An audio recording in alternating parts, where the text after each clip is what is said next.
नमस्कार दोस्तों, world history insights में आपका स्वागत है। आज हम फ्रांसीसी क्रांति के सबसे खतरनाक और विवादित दौर की बात करेंगे, जिसे हम रेन ऑफ टेरर या आतंक का दौर के नाम से जानते हैं। यह वह समय था जब क्रांति के नाम पर रोबेस्पियर और उनके साथी जैकोबिन नेता फ्रांस को एक आतंक और खौफ की जंजीरों में बांध रहे थे।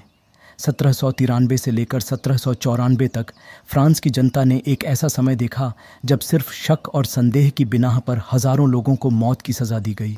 यह कहानी है उन विचारों की जो एक ओर समानता, स्वतंत्रता और बंधुत्व की बात कर रहे थे और दूसरी ओर असहमति को मिटाने के लिए गिलोटिन का सहारा ले रहे थे। आतंक का दौर और इसके उद्देश्य। रोबेस्पियर और उनके साथियों ने रिवॉल्यूशनरी ट्रिब्यूनल के ज़रिए एक ऐसा तंत्र विकसित किया जिसमें अगर किसी पर क्रांति के खिलाफ होने का शक भी होता तो उसे मौत की सज़ा दी जाती थी। रेन ऑफ टेरर का उद्देश्य था क्रांति को संरक्षित करना और उन लोगों को ख़त्म करना जिन्हें क्रांति के दुश्मन समझा जाता था। इस दौर में जिरोंदां, जो कि जैकोबिन के राजनीतिक प्रतिद्वंद्वी थे, को निशाना बनाया गया। इसके साथ ही राजतंत्र समर्थक, धनवान वर्ग और यहाँ तक कि क्रांति के प्रति संदेह रखने वाले आम लोग भी इस दौर के शिकार बने। रोबेस्पियर ने अपने शासन को सार्वजनिक सदाचार और नैतिकता का आधार देने की कोशिश की। वह नैतिक क्रांति की बात करते थे, लेकिन उनके तरीके क्रांति के सिद्धांतों से बिल्कुल विपरीत थे। तर्कवाद को बढ़ावा देने के लिए उन्होंने पुराने धार्मिक विश्वासों पर भी आघात किया और एक नया सुप्रीम बीइंग का त्यौहार स्थापित किया। गिलोटिन और आतंक का प्रतीक।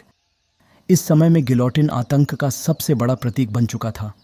किसी को भी अगर क्रांति विरोधी या देशद्रोही ठहराया जाता तो उसका गिलोटिन पर सर काट दिया जाता था। माना जाता है कि इस दौर में 40,000 से अधिक लोगों को मौत की सज़ा दी गई थी। ये दौर इसलिए भी खतरनाक था क्योंकि अदालतों में न्याय का कोई सही मानदंड नहीं था। छोटे से आरोप या झूठे आरोपों के आधार पर भी लोग गिलोटिन पर चढ़ा दिए जाते थे। दक्षिण फ्रांस के वेंडे और अन्य हिस्सों में विद्रोहों को बेरहमी से कुचल दिया गया, जहां सैकड़ों हजारों लोग मारे गए।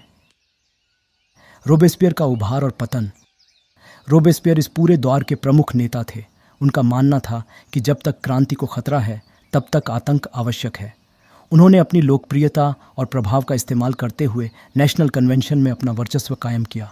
हालांकि जैसे जैसे समय बीता, लोगों के मन में आतंक का खौफ और रोबेस्पियर के प्रति नाराज़गी बढ़ने लगी।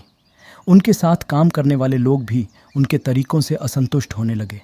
उन्होंने क्रांति के कई पुराने नेताओं और सहयोगियों को भी गद्दार घोषित कर दिया, जिसके चलते दांतो और सेंट जस्ट जैसे प्रमुख क्रांतिकारी भी रोबेस्पियर की नीति का शिकार बन गए।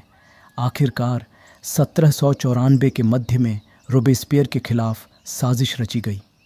27 जुलाई 1794 को, जिसे नौ थर्मिडोर के नाम से जाना जाता है, रोबेस्पियर और उनके समर्थकों को नेशनल कन्वेंशन ने गिरफ्तार कर लिया।